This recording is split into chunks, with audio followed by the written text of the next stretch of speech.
Let me, before introducing the menu, or giving some explanation about what you're doing here, I'd like to say a few things first. One, of course, you might have able to expose yourself or to learn meditation in different places. And every places, I believe, they might have a unique kind of teaching in meditation. Even the technique called a meditation on the breath. It's meditation on the breath, I would say, is the most famous meditation technique around the world. Okay, people presume that, for example, when you start to do meditation, you start to meditate with awareing the breath. Okay, and that's either you are following the Hindu tradition, or either you follow the Buddhist tradition, or even maybe now New Age or any other kind of tradition. And they do always teach you start to meditation on the breath. Now, what is the difference between when you are studying meditation in other areas and then now in this retreat? I need to say a few salient points to you. Okay. One, I mean, this is based on what I believe. It doesn't mean we don't have authority way of understanding, but it's just what I believe. One is that when you learn the Buddhist system, actually, I'm very conservative in a certain way, even though I'm very modern in my outlook and my approach. But then in terms of the textual study, I always very conservative. It's had much to do with my way of training. So everything you have to really not just say because you said it. You have to really have a kind of a source from early Buddhism that can be support your practice. That's one approach. Not necessarily everybody would having that kind of approach, but I definitely very, very strong on that kind of position. And the other thing is also, even though even in the past, I learned meditation like in Thailand, in Burma, in Sri Lanka. I went for the retreat. I learned from different teachers and so forth. And still, even within, as we generally presume as a country that flourishes in meditation, but you still find lots of different techniques around. Okay, I mean, I want to say that. I mean, some teachers are not very highly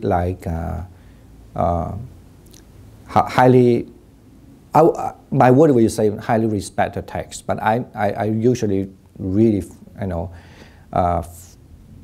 very. If the text doesn't say so, I mean, sometimes even the technique might sound nice, but I still usually feel very suspicious about that. That's one thing. So what is one of the unique things that you learn here? It's then if you have question about whatever you're saying, what I'm saying, that let alone say about experience first. You wonder, how do you come up with this idea of this technique? How this idea can be this way? Where you find the source? You can always challenge me by asking, where do you find the source too? I mean, if you're interested on that, okay. This is one thing. And the second thing is, and also we are very much emphasis on the steps. So it is not like, okay, I come to do meditation, I feel nice, that's enough. I mean, of course, I believe when you sit there, you can calm your mind down, you always feel nice, there's no question. But when to Buddhists, my understanding of the Buddhist approach, like actually the Buddha did mention in the past, saying that, and then even during that time, when the people start to learn a thing, you get confused. That teacher teaches the same thing. They say they teach a meditation on the breath. The other teacher also said they teach a meditation on the breath and so forth. And all these teachers would claim, of course, that they teach better. I mean, I can understand that part, okay. Even though I don't want to claim that way, okay. But somehow, and then people even came to challenge the Buddha, said, what's actually different? You are teaching, or say that as a beginner, let's say, especially people are not really deep into that practice before, of course, they get confused. What's the difference between you learning meditation until you then learning meditation in like a Hindu tradition and so forth? And if you look at the early Buddhist text, the Buddha always reply, one of the things that he thinks is different, I mean, this is for a beginner that who doesn't know well, can differentiate what's the difference between all these subtle, in a subtle sense. So the Buddha said, then one is that because we teach systematically. So it's you're clear what you're doing and what's your purpose of doing this. Okay, it is not like just because doing meditation is feel nice, feel good. Then that's very hard to talk about, right? So in other words, actually from an early Buddhist perspective, the Buddha tried to emphasize the different of learning, kind of practices of what we call meditation in the Buddhist system is because we have much grounded system, medical way of teaching. So that's one other thing, okay? And the third, that's one actually is very important. I don't really know all of you how's your opinions about that, but I can only relate myself, talk myself. It's when in the past, as I say, I've been learning from different teachers, and some teachers they might be very full of the charisma, right? But still, I'm kind of the guy. I always believe I'm not a very smart person. I cannot be just sit there and wait for my enlightenment, wait the time. I like the thing more systematically, telling me what should I approach, how should I approach, and of course, then I will try all my best effort to try to reach that. And then, from when I reach a certain point or certain stage of practices, what should I do further, and so that I can be able to see what we call the Dharma or the real teaching, in your experience. I prefer those things rather than, I'm a monk, so I don't want to waste my time like, okay, I sit nicely, so and then I move again, nicely. So it's not about nice, it's just all about, it's clear that what I'm going to do, what I'm doing basically, and what I'm going to expect if I do this way. So, and of course, if the Buddhist teaching does not provide that system, like in Zen, I don't mean Zen are like that, but it's just like the so-called the general way, I would say the misunderstanding way of understanding Zen is kind of that, okay, you don't cling on anything, you just sit. Anything comes, let go, let go. I mean, this is how in general, when I read the Western people writing a book about that, that approach, of course, is helpful for our daily life too, but that not necessarily conducive to really what the Buddhism trying to mention. Of course, you must know what you're attending, and where you are, what kind of state you are, at that stage. But it doesn't mean that you need to clean on it, But you just like you drive a car, you still have to know you are on 85, and then you want to turn which road. You must know that where you need to turn. To reach to the temple, for example, right? If you're from the north or if you're from the east side, so how you can come here, then you need to know the direction. So driving is believed like meditate is always give you good feeling, just like driving. So always give you a good feeling, but you still know where you aim to, where you need to turn, And that's kind of what we call, the Buddha said, I always pointed the way to you, so you just follow the way. But then you need to experience by yourself. Okay, so that's actually the most I would say in this retreat. But I didn't mean that this is the only one here or in the world. But I mean in this retreat, if you compare to generally compared to others retreats, this retreat have kind of highly emphasis on the path, the way, and what you should do, and based on the text as well. Okay. All right, so why don't we just look at the notes first? I guess we first look at these additional notes first, because why I put these additional notes to start, it's because in the past, I've been teaching, during my experience in the past, sometimes some people, they might be even come to learn meditation, but they still don't know what is the steps they should go. And that's why they might be keep on asking the same question again and again. So, and then luckily, one of the texts called Qingjin Daolun in Chinese, the path of purification.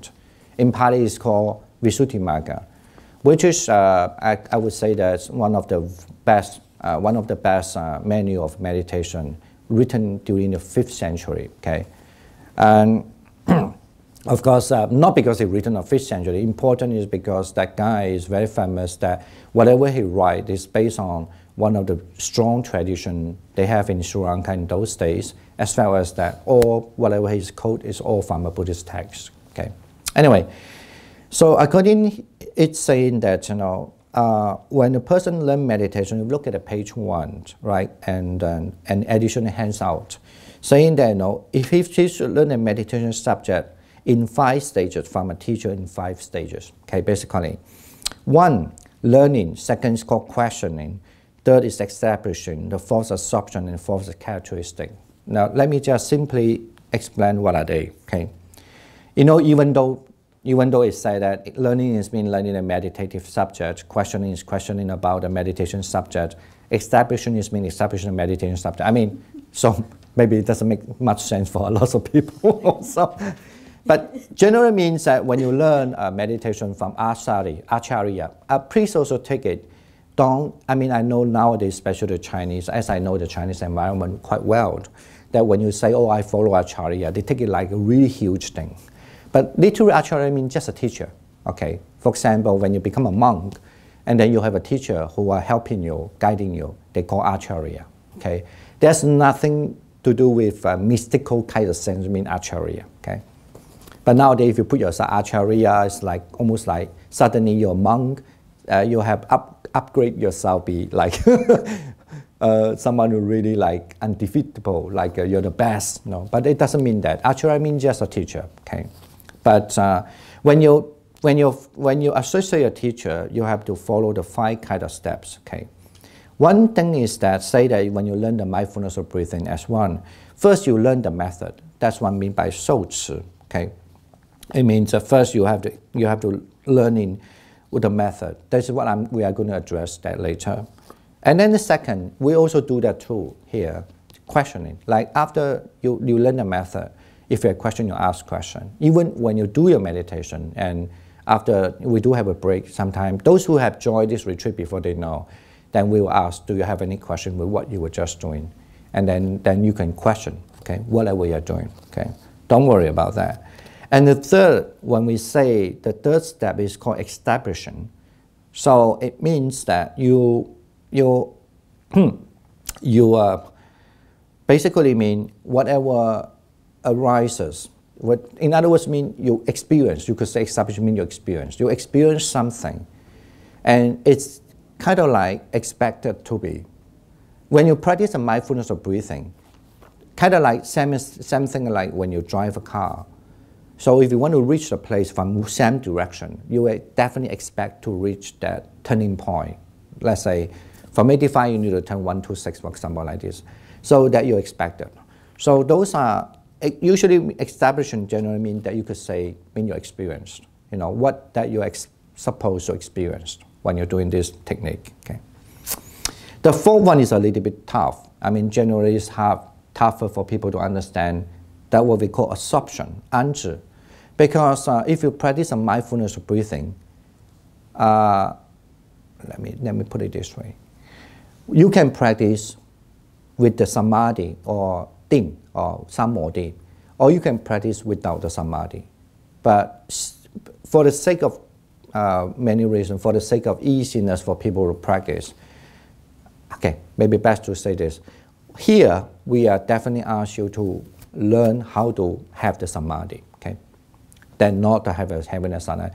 If you want to learn meditation or mindfulness breathing without the deep samadhi, then that will be another retreat, not in this retreat. In this retreat, so you have to try to learn how you gain the samadhi, okay? In other words, how you gain, 就是我们叫安止定. That means the very grounded focus, the very grounded concentration. Okay, remember there's a term called samadhi. Maybe this is best to leave the term untranslated. You know, we will say that furthermore about what are they. In other words, mean you are not just only doing the breath. You must learn how you every time when you're doing meditation on the breath, you can reach to a state your mind completely feel very nice. You know, and that kind of focused mind is always there. Okay. That's called samadhi. Okay. And the last one is a characteristic. So it's only when you are really know the samadhi, and then when you're able to enter the first jhana, second jhana, third jhana, 就是我们进1场、2场、3场、4场这些. So only when you know, when you can enter the jhana, of course you have to learn how to distinct, like you are in the jhana. So how you can read that you are in the first jhana or second jhana and third jhana, which is purely mental, nothing to do with the physical body. So not only that, that's why it means characteristic. That's actually is included in the number 4 when you're in the jhana.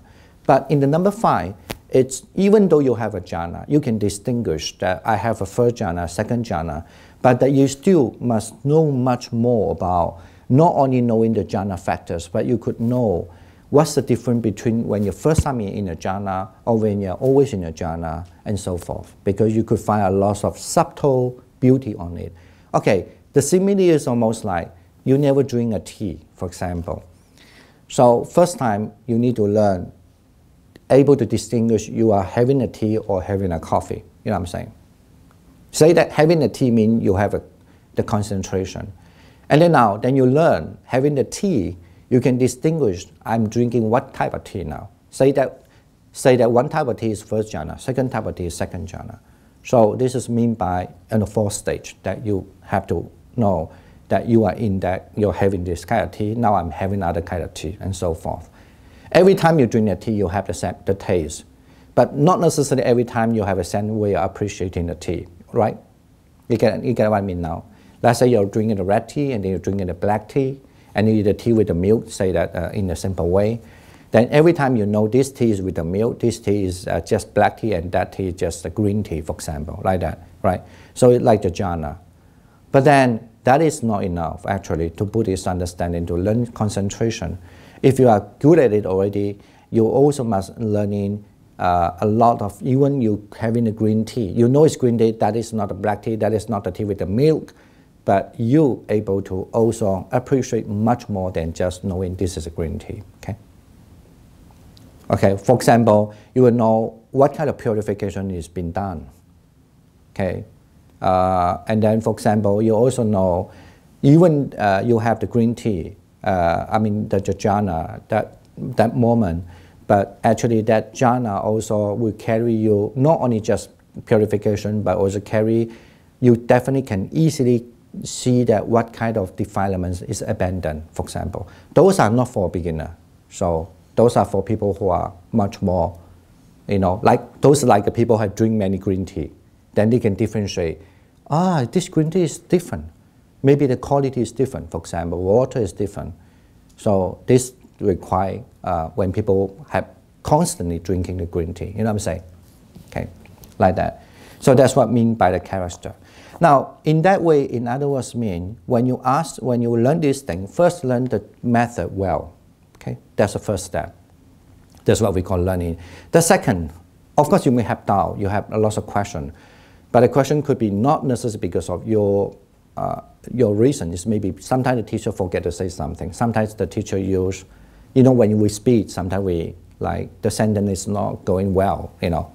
So you can ask, you know, that's what you mean by the teachings and so forth. And the other question is when you have experienced, you asked, but all restricted to what the teacher trying to tell you, you just follow after it. Okay, why? When you look at the page, same page 1, the last paragraph, it said that the English one is, there's no English. Oh yeah, there's English. The English is on learning the meditation subject in 5 stages in this way. He neither tire himself nor worries the teachers, right?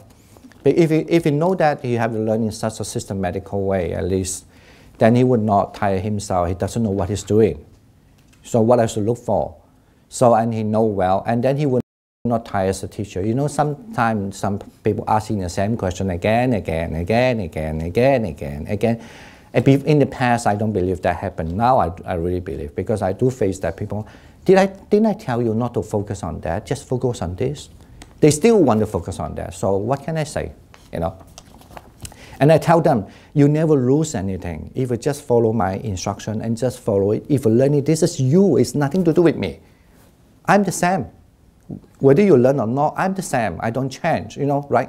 But you do change because you learn something. Maybe you learn something, you disagree, that's fine, but you learn it, okay? Must remember that. Now, why I want to tell you this, because this is not about you, it's about my own experience. Even in the past, I learned many teachings. I believe I read a lot of Buddhist texts or whatever, blah, blah, blah. When I do meditation, I go to a center, and my first teacher teach me something. And then now I go to other teachers, and teachers teach me different things. For example, even jhana, how you enter jhana, my first teacher teach me is different. My second teacher teach me is different. And I thought the second teacher was wrong because I think my first teacher was right? And of course, then, even he teach me, I don't care. Whatever you say, I want to do my own, And I thought very good. But, at the end, and then I went to the third teacher, for example, and I found the third teacher also teaches the same thing as the second teacher, not the first teacher, for example. Then I start to question, so is it my first teaching was wrong? Now, then I practice because I realized one thing. Actually, the realizations always come from somebody give me advice. Then I start to tell one of my friends, I said, I start to suspect my teacher because the way I enter jhana is learning that. Now, why I had to learn so complicated way to enter jhana in such a way? And then my friend told me, no, he did that, it worked. And then I asked, how do you experience? Then I found his experience and my experience is the same. It's just the way enter the jhana is different. Then I realized I shouldn't be stubborn about that. Why don't I just learn it? Then I know two way, right? You know what I mean?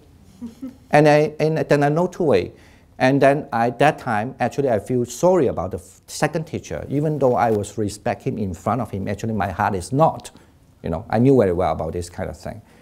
I respect because he's an elder monk, he's a master teacher of meditation. But actually my mind is, I don't want to listen to you. I want to listen to my first teacher, like that. So, but that's fine. The important you're learning Dharma, just learn it, it's you. You like it or not, that's your choice, right? And this is how I learned. And even though I was very stubborn, and I was thinking, but then I learned that it's fine. If I learn it, it's mine. And also, if I don't like it, I can always just put it aside, right? But at least I learn it. In other words, I get it, right? So please remember that. This attitude is not happen to, maybe it could happen to you, but I definitely have a lot of experience on this. Sometimes a very subtle way, not in a huge way. But I give you good advice, whether you believe or not, it's up to you. But do remember, when you go to a place to learn something, just learn whatever it teaches you first.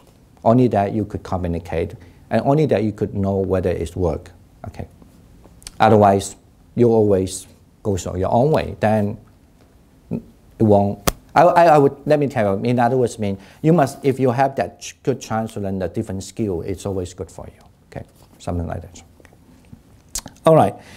I don't have to say much, but here, if you read Chinese, you could read your Chinese. In English, say that, So in giving this meditation subject consisting in mindfulness of breathing and attention, he can live either with the teacher or elsewhere in an abode of the kind already described. But anyway, basically, in old days, we are talking about the book was written during the 5th century.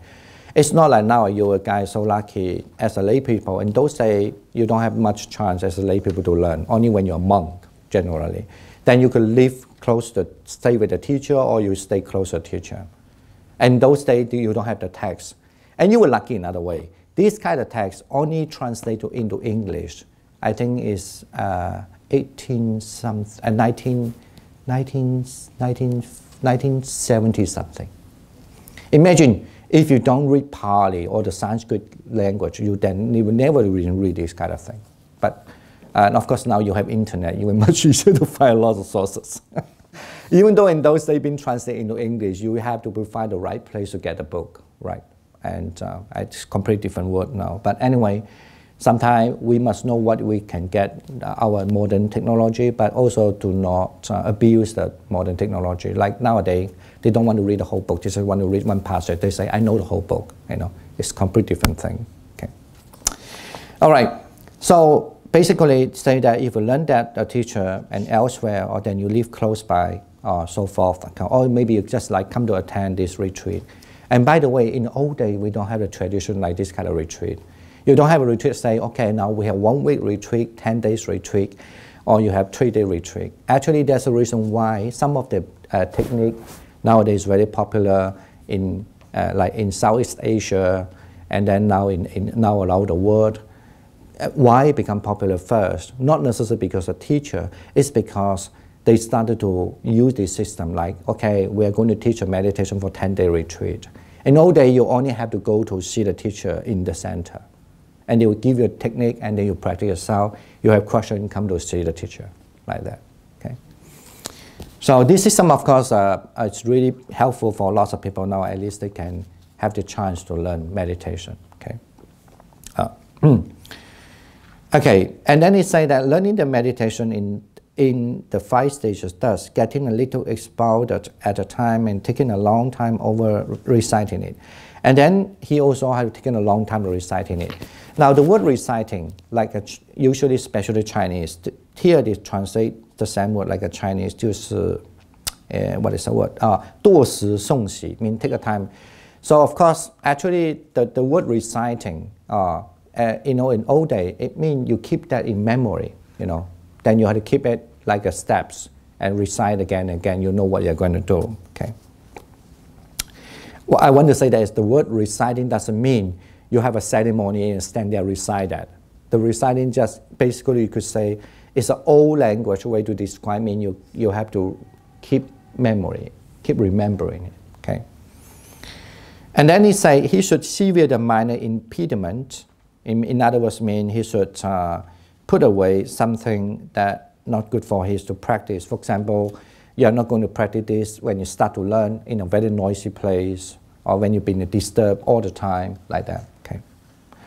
After finishing the work connected with the meal and getting rid of any dizziness due to the meal, he should sit himself comfortably, then making sure he's not confused about even a single word of what he has learned from the teacher. He should cheer his mind by recollecting the special quality of triple jam. Here are the stages in giving attention to it. In other words, mean just have to remember what the teacher say. As I said, just remember what later we are going to ask you what you should do. But if you have question, ask, okay, right? Try to remember the step. That's the reason why sometimes people ask me, they say, but when I meditate, I do see the purple color right in front of me. I also see the sparkling light and blah, blah, blah. I said, did I ask you to look at it? No. Right? Of course you can ask a question. I'm not saying that you cannot ask a question. But some people still say, no, but I like to see this. But I didn't ask you to look at that, you know. So that like that, those are small details sometimes even, okay. Okay, but of course you can question, why can't I look at it? Fine. But basically I mean, the instruction you remember all these kind of small details also, okay. And this is actually helpful for your practices. And then it say, here are the stages in the giving attention to it. So the stages, what are they? Look at page number 2. Unfortunately, I forgot to put the Chinese here, you know. Okay, but I can just read that for you in Chinese later. So in Chinese, usually it's called as 6 stages, but in the Pali, they divide it into 8 stages, but they are not much differences, okay. You could say that the Pali add 2 more stages, or you could say that the Chinese have leave 2 stages out, okay, whatever you like to say, okay. 就是 in Chinese usually called 六妙门嘛，如果在天台来说，they are the same, okay. First one, the counting. Second, the following. The third, the touching. The fourth, called the fixing or establishing in English. So in Chinese, you could say 数、随、处、止. That's the 4. The 5th one, observing. And the 6th one, turning away. The 7th one, purification. The 8th is looking back on.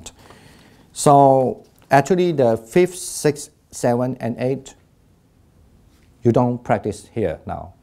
Why? Because that is for the insight meditation. Okay. And I don't think you can learn it even within these few days. But usually at least you must have a 10 days retreat or a week or 2 weeks then to learn what are they. Okay. So 我们叫观，然后还，就是观就是第5个，第6个 in Chinese is 还，第7个就是静，只是最后一个没有，所以中文六妙门就是没了第8个。其实第8个就是说把过去修的全部再回顾一遍，第8个没有，跟第3个没有，就是处没有，就是属随止观环境，对不对？就属随处这个处没有而已。但是你如果看天台宗也好，其实方法是一模一样的啊。他也讲要找触点，好。Okay. Right. So in other words, I mean, what are these you learn? You have learned there's a counting, following, touching, fixing, observing, turning away, purification, and looking back on it. You have to know the step clearly. Okay. But please aware that we are not going to learn the 5th, 6th, 7th, and 8th. This is definitely, if you want to learn that, one thing for practice reason, you must have the good foundation up to the first 4. That's one reason. The other reason, even though just for the sake of understanding to learn it, then it takes a very long time also. And then so usually if you don't have like a week retreat at least, that there's no way you could understand what are they. Okay. All right. So remember now, in these 3 days, 2.5 days, we say, then you're going to learn the 4th stage. 4th stage, right? Counting. Anyone? Following, touching, establishing, or you could say fixing. I usually use translation called fixing. That's all translation, okay? And we will describe what are they, okay? Okay, and also read the other one, the next one. This one actually is useful. Like now I moved to Maryland, for example. In Maryland, sometimes in Saturday I teach the mindful breathing, and the other Saturday I teach the meditate on the Buddha, and the other day, and then I teach the meditation on the loving kindness. Not all, but just a loving kindness.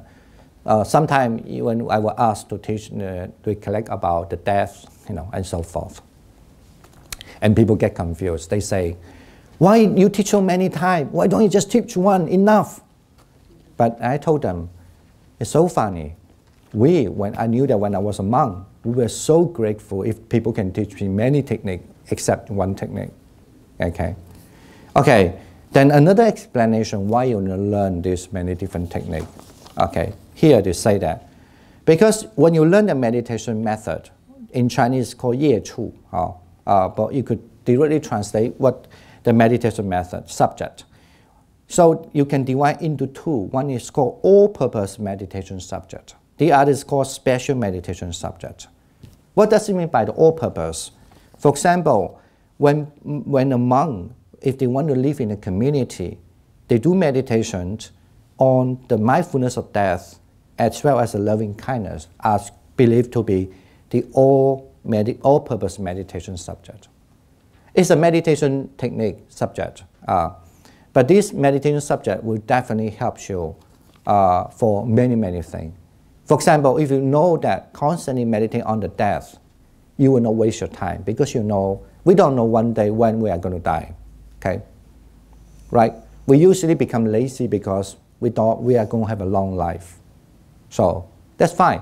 But when you can remember that I may die one day, you never know when I'm going to die, you will work hard on your spirituality. This is definitely.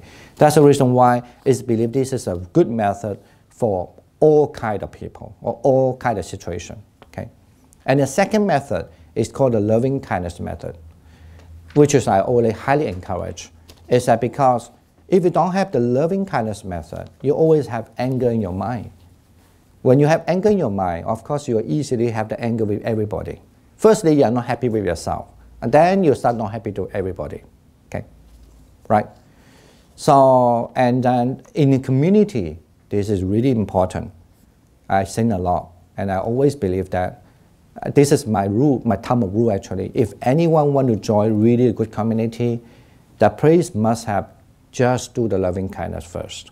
Because everybody, at least they will start to learn how to be happy, and then they will start to actually really have caring the other people with the caring mind, right? If you are not happy, it's very hard to have a caring mind to others.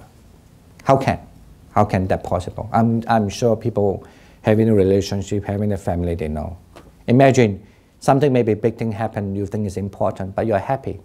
You still have to deal with the problem, but you are not really put the blame on the other. But you know that, it happens that our life sometimes we need to deal with things. Anyway, Those actually the text called the part of purification said that, those are what we call the all-purpose meditation subject.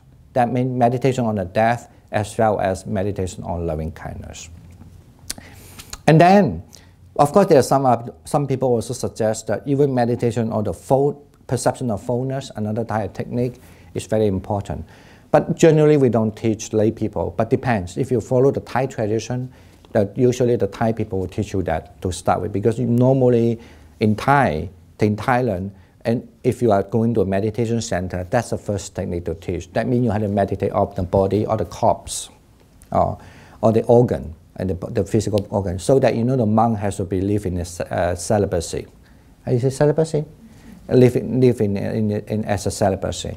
The sexual desire is one of the difficult things for a monk to cope with. That's why this is what believed to be all-purpose method, for the monk. Don't forget also this text actually is, in those who were written mostly for the monks, okay? For the monks and nuns who want to really, renounce the household life to just really want to do the meditation in a serious way, okay? Okay, the other is called a special meditating subject, what it is. What is called special meditating subject is that one from among the 40 meditation subjects, there are 40 types of meditation technique for our focus concentration, that is suitable to a man's temperament. For example, people who always have the anger, then they should start to learn loving kindness, compassion, meditation to deal with it. Because a lot of anger comes from within first, okay? So you need to remove that. For example, if the people always are very, cannot focus very well, what they do, and this technique is very helpful, the mindfulness of breath. So the breath technique is one of the very unique technique will help you to put away when you have lots of distracted thought, so like this. And some people might have a lot of, cling to have a lot of faith. Are really just purely faith person. So in the Buddhist tradition, then because they have the faith, and then you could just simply teach them like visualizing the Buddha to start with, so that they could easily to manage the technique and so forth. That means according to the person's temperament. Or it is special because it must carry it constantly about with him, and because it is a proximate cause for each higher state development. What does it mean? This is a little bit further explanation. Now, not necessarily just because of temperament. It is why it called it special. The word parihariya. Actually, the pari is a little typo there. It should be parihariya, okay? Because he must carry it constantly. In other words, mean that people say that if mindfulness breathing, it becomes your special way. And whenever you do, you always carry it with you, okay? The breath carry with you. That's why I call it special. And also, because it's a proximate cause for each higher state development. I mean, this is, actually it's for example, some people, they might be doing the insight meditation in a very good state. But all meditation or just our life is the same. When you are doing meditation for a constant time, you're bound to face an obstacle. The obstacle means you cannot improve. There's no way you could go further. Somehow you don't know why. Even you ask a teacher say, okay, keep on doing it. You still feel, I keep on doing it, but my stage are the same. I cannot break through a certain thing. But this breakthrough is usually very subtle. But if you say that I'm doing insight meditation, and I'm good at it, but I just don't have a breakthrough. And what you do, usually teacher will ask you, what did you learn before? Say that if you learn the mindfulness breathing as one of the objects, then you will say, okay, then you just don't observe it this way. Back to observe your breath. Use the breath to take you to observe the other thing, carry with you, so that you could also do the insight meditation with your breath, for example. That means by this, when in a higher stage also, something that always carry with you, it can be the very crucial, important thing for you to have a breakthrough of your meditation when you're the hindrance, So, and I mean, there's a lot of this kind of example. I don't want to address so much now. Even for example, let's say this technique will help you to enter the jhana, and then you don't use jhana when you do insight meditation, but then you have no breakthrough. Then you say, why don't you just enter the jhana, for example? And they say, oh yeah, he may just want to use 1 second, enter the jhana, if he use the mindful breathing as one of his, what we call special meditation, like application for him or her. And he can just enter the jhana and out of it and do the meditation again. Not something not to do with this breath, but he might be back to his insight meditation, then the breakthrough is also going on, like that. Okay. So this is meant by a special meditation subject. But to understand the special meditation subject, it's not only, there are 40 types of it. The 40 types of it including what we just mentioned, the 3 types, the loving kindness, the meditation on the death, right? And also the impurity, the Bujingguan, or meditation on the impurity. Those are also, because they are among the 40 types. It's just only among the 40 types. The other 2 types are kind of like, if you're living in, especially living in community, you definitely have to meditate. You know why? Otherwise, you know, people, when they have a meeting, they argue, I sing along. They forget the Dharma. They forget you will die one day. Why you want to be such a bad person or stingy or what? Because they forget they are dying, right? If they constantly meditate on the death, meditate on the loving kindness, they would not react in such a way. Right? Am I right? Idealistically. Okay. I will leave the other to talk later. I will just talk the technique now. We have a little break. And then after the break, we come to sit. Let me just back to the technique. Please take the other handouts, you know, the menu.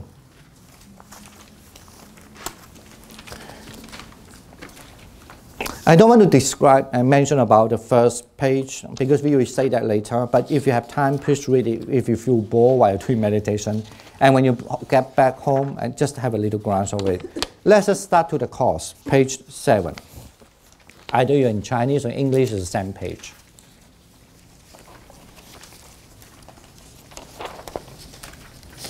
Remember that you have a 5 way of learning. Now, this is how the first way, you come to the first way, means you're learning it, okay?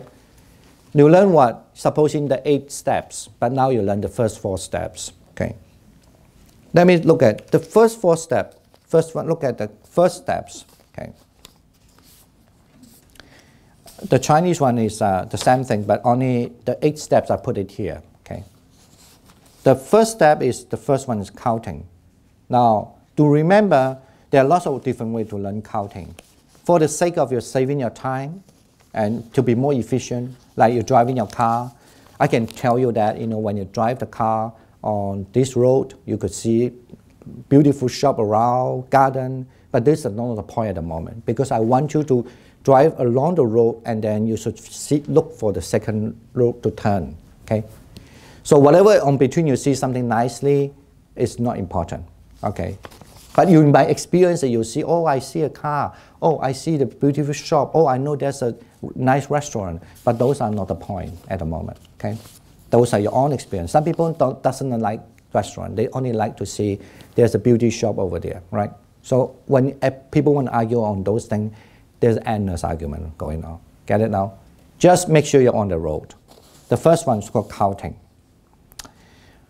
When counting, a practitioner should not stop short of 5 or go beyond 10 or make any break in the series. Get it now? In other words, mean when you do counting the breath, you can do 1 breath, 1 counting. That's how we usually start with. But you can do 2 breath, 1 counting. Mean in breath, out breath is 1 count. In breath and out breath, 1 count. It doesn't matter. All you just want to do, usually what we learn is 1 breath, 1 count to start with. Like I in breath as 1, or you can start with out breath. So 1 count, 1 breath, 1 count, okay? But don't count less than 5 and more than 10. So that's a suggestion. And they have a lot of explanation why. I don't want to take long time on those things. Just remember that if you like 5, pick 5. If you like 6, pick 6. If you like 10, pick 10. If you like 8, pick 8, whatever, okay? Don't change also. Now I 5, next time is 6, and don't just, next time at least now you're sitting this section, just pick 1 number. say 10 as the minimal. I usually do 10 or 8 or 9, okay, because I like the longer number. Okay, but now do remember when you do 1 breath, 1 count, or 2 breath, 1 count, do remember when you count the breath, up to the 10, say that I use 10. 1, 2, 3, 4, 5, 6, 7, 8, 9, 10. When the 10 breath had gone, then I know 10, and I knew that I have done 1 set, okay? Or sometimes I translate as 1 round or 1 set. In Chinese, usually 一回, 你做了一回. So it means you have to do 1 set. And then start again. 1, 2, 3, 4, 5, 6, 7, 8, 9, 10. 1 breath, 1 count, or 2 breath, 1 count, up to, say, the number 10, okay? And then you know, once you're done, you know 2 sets. So you could do it like 10 sets. That means you have 100 counts, right? Get it now? Don't count like the 1, 2, 3, 4, 5, 6, 8, 9, 10, 11, 12, 13. No.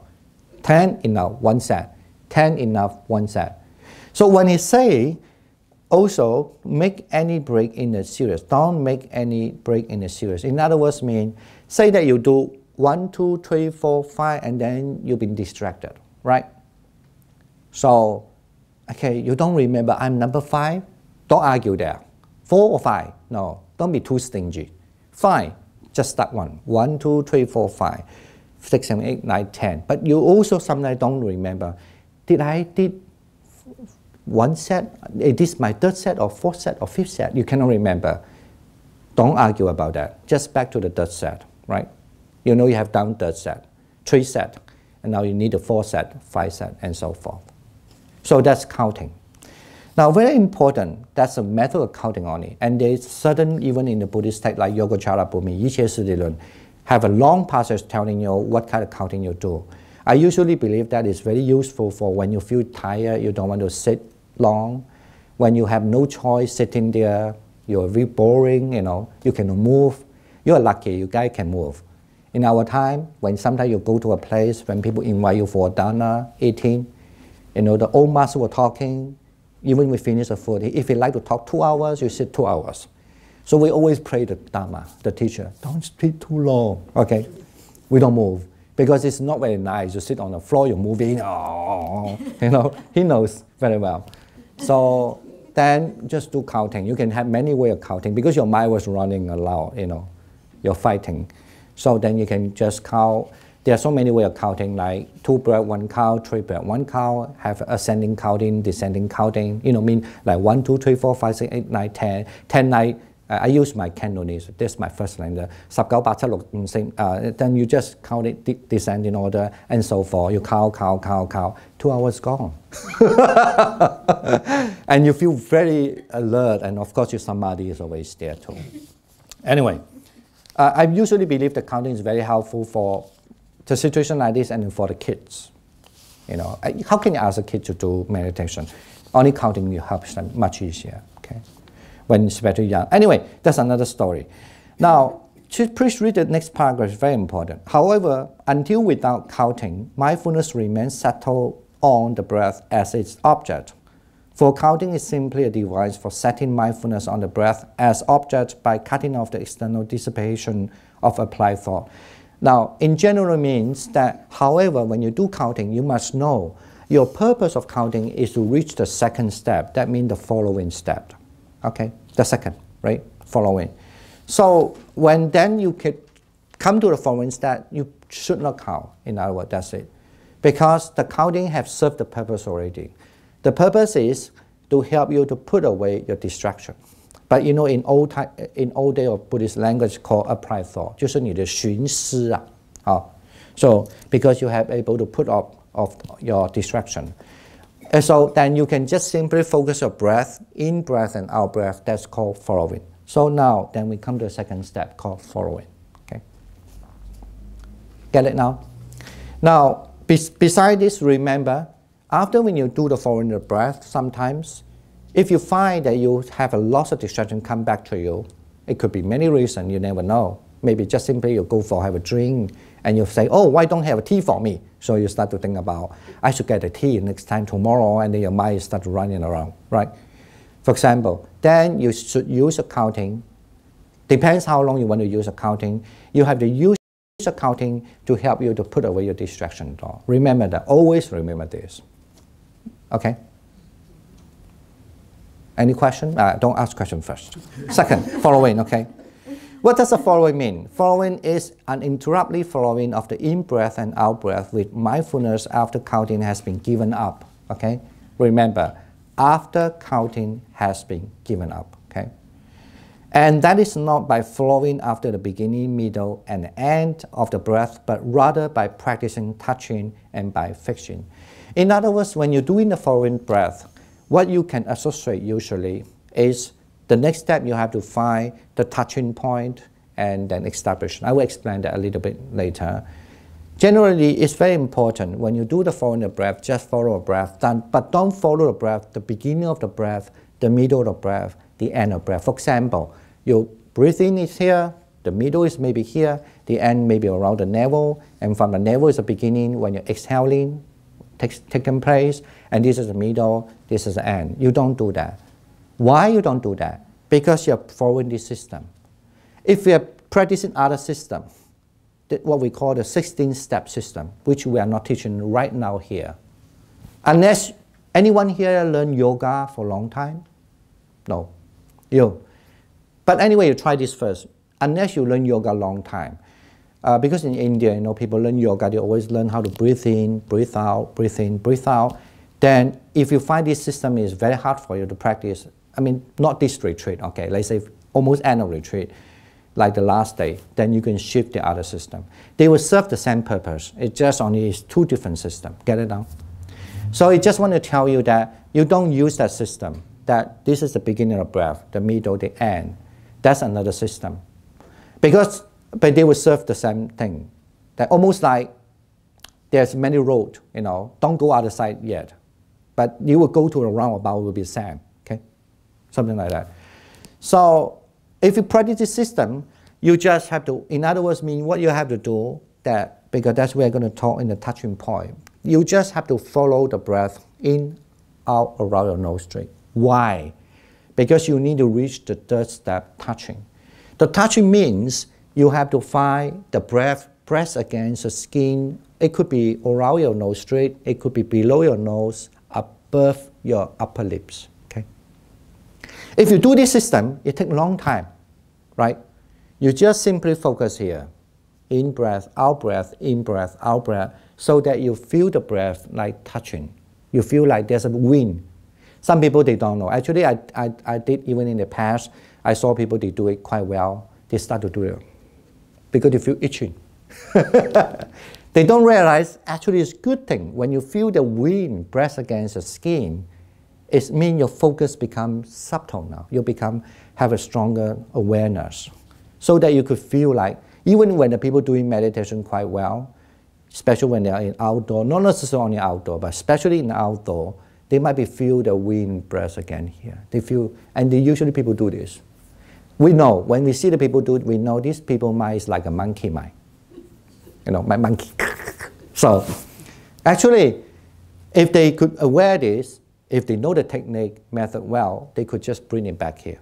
Okay, just know in breath, a breath against the skin, out breath, breath again. That's what we call touching. Chu. Do remember, the touching has to come from the breath. Don't do that. I can know the touching well. Because you scratch your skin, right? You feel there's a strong sensation. I did that also. If you don't believe me, try that. You'll waste your time. I did that also. In those days, I started to do meditation when I was just be a monk. When I was 21 years old and 22 years old, you're very naughty. You try everything. And the teacher is not there. And you thought, to find a touching point. Sometimes I did find a touching point. But after I become very busy and then my touching point gone. And I think I know the cheating way to find a touching point. Just make it strong sensation, you just do it, then you feel there's a sensation there. But it doesn't work. You feel nice, but your meditation does not progress. Anyway, if you don't believe, when you go back home, try. Don't try it this few days, okay? You will know what I'm saying. So, anyway, do remember the touching point is always, if you practice this system now, has to come from your breath, okay? That means you feel in breath, out breath, in breath, out breath. in a certain time, you start to feel in-breath touching. Out-breath, maybe no. Sometimes out-breath touching, in-breath, maybe no. But you still keep on in-breath, out-breath, in-breath, out-breath. For example, when you do that and then you start to think a lot of things. Why do people turn the paper so noisy? And your mind started running.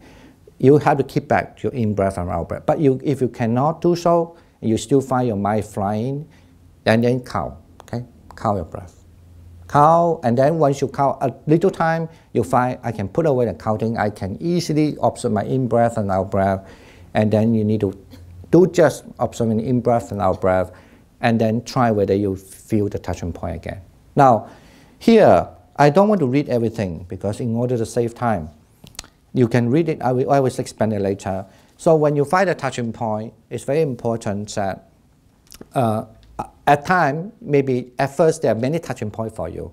You might be pick up here, pick up there after some time, or maybe you just want to design one point, just design one point. But whatever it is, ultimately you need just to stick to one point. Okay. Say that this is my touching point is stronger, and you just stick to one point. When you stick to one point for a certain time, you can easily move anywhere you like. I want to move here, you move here. Because when your awareness is so good, the touching point can change any place. Whatever it is, still, if you just don't want to move, don't move. Just traditionally, I will ask you to move because at least the way I train, I always find one side is a little bit strange. I like to put it in the middle, okay? So you can put it in the middle, okay? But if you don't want to put it in the middle, that's fine, okay? It's not the main thing, okay? Okay. That is one of the things might be less rigid. Right. When you come in the touching point, just let me explain it verbally first, and then we're going to read that this tomorrow. So when you come to the touching point, if you can slowly, then you will slowly become aware of in-breath, out-breath, touching point, and your mind will more focus on the point. Okay. This is how from the third step, you are almost moved to the fourth step. Usually when your fourth step is good, mean your mind could just only become fasting one point, 就是专心一致什么 I forgot the term. Generally mean that if you can, the mind just only in one point, for sure many things will appear. I mean, I'm not going to talk about appear of this thing now. I will say that about tomorrow. So, okay, that's how now at least you learn the 4 steps. Okay. Please take a break first, 15 minutes, and come back. If you have a question, ask question, and then we can start the meditation. Okay. All right.